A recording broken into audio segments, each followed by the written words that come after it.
0342 a.m., Caribbean Sea, north of Venezuela's coastal shelf.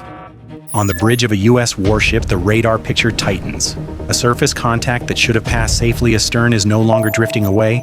Its bearing holds steady. The range keeps closing. Wind picks up. The sea glows faintly under deck lights as the command comes down the line. Prepare to adjust course. This is not a combat maneuver. No weapons are armed. No alarms scream. But in these waters, a single change of heading can mean everything. Moments later, the ship turns, just enough to avoid a situation no one wants to explain after sunrise. If presence is power at sea, why did the strongest navy choose to move first?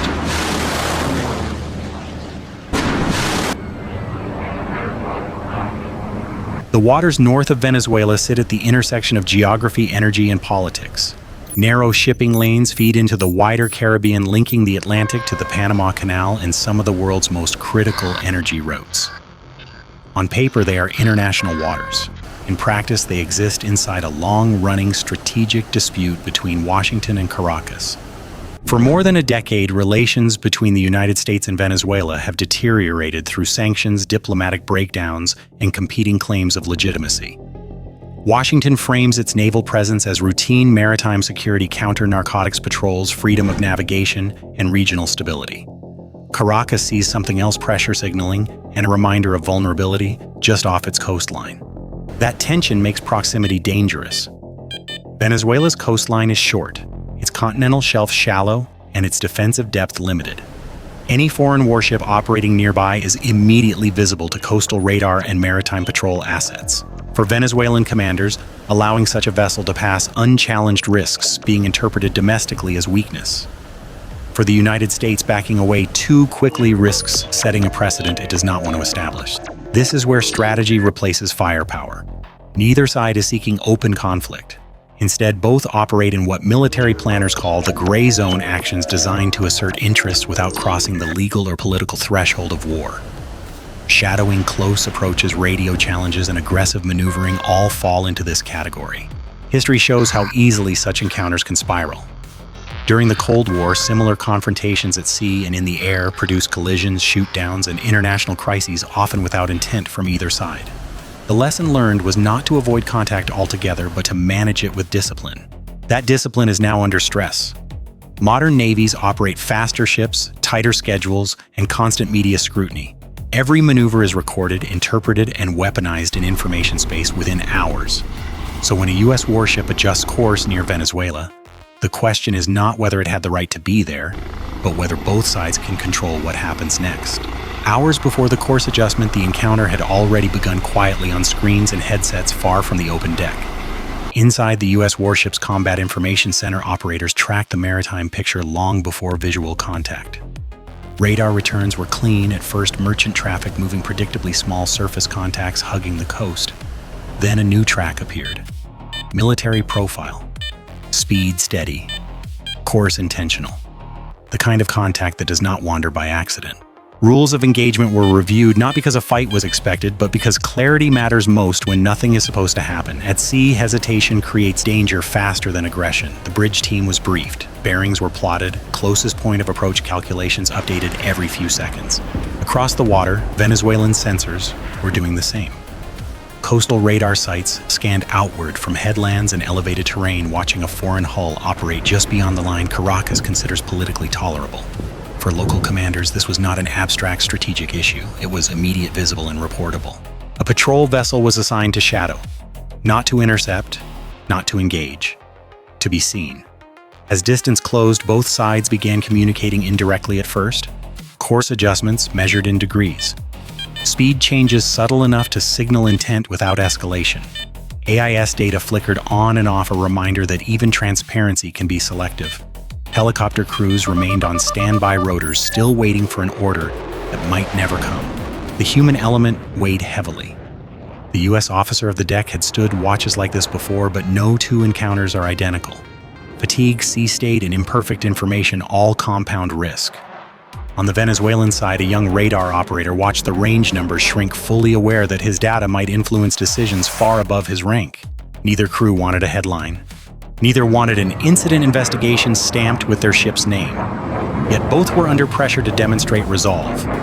By the time the vessels came within visual range, the situation was already constrained by choices made quietly minutes earlier. And now, with distance closing and options narrowing, the next decision would be made not in policy briefings but on the bridge. The first visual came just after dawn, a gray silhouette against the low sun rising and falling with the swell. Through binoculars, hull numbers were indistinct, but the profile was unmistakable, a Venezuelan patrol vessel holding a deliberate line. On the U.S. Warships bridge, the bearing froze. That was the problem. When two vessels are moving and the bearing does not change, collision becomes a mathematical certainty unless someone acts. Speed was steady at just over 15 knots. Sea state moderate. Plenty of room on the chart. Very little room politically. A radio call went out on the international hailing frequency, formal calm by the book. No response. The range ticked down. 2 nautical miles. Then 1. Below decks in CIC, the closest point of approach updated again. Too close. The numbers no longer left margin for ambiguity. The commanding officer weighed the options in silence. Maintain course and force the other ship to maneuver, or move first and control the geometry. From the Venezuelan bridge, the situation looked different. The American ship was large, heavily armed, and operating near waters Caracas considers sensitive. Allowing it to pass without challenge risked sending a message inward that presence could go unanswered. The patrol vessel held its line, not accelerating, not turning away, just close enough to make a point.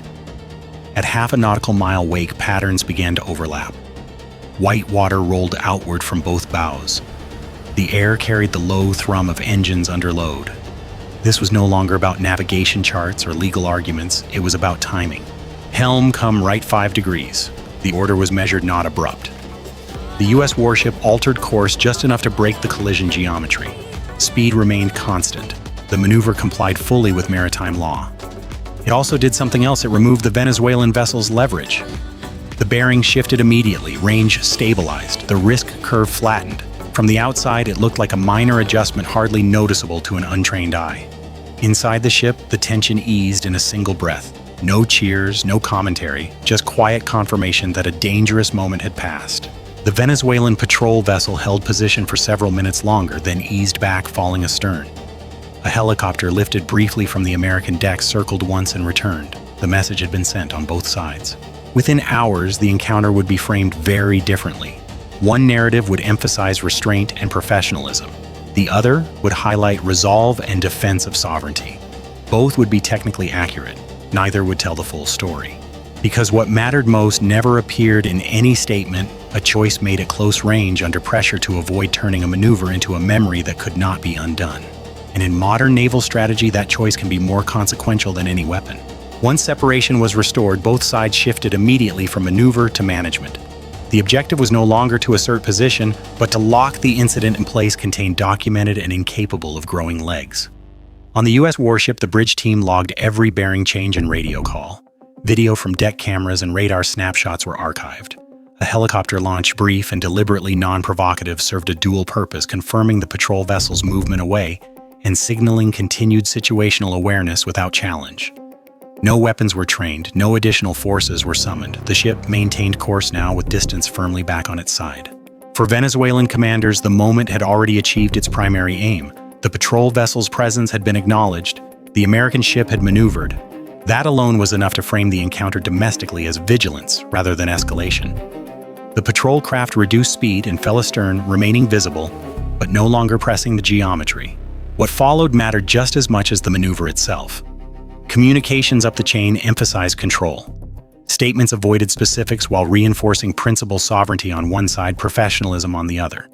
Neither navy accused the other of hostile intent. That omission was intentional. This is how modern escalation control works at sea. The most dangerous phase is not the approach, but the aftermath, when pride, media pressure, or political signaling can distort what actually happened. By keeping the response measured, both sides preserved room to step back without appearing to retreat. The encounter ended not with orders barked or alarms sounded, but with paperwork completed and watches resumed. To an outsider, it looked uneventful. To the crews involved, it was proof that avoiding disaster at sea often depends less on strength and more on choosing exactly when to stop pushing. At the core of this encounter was not firepower, but geometry.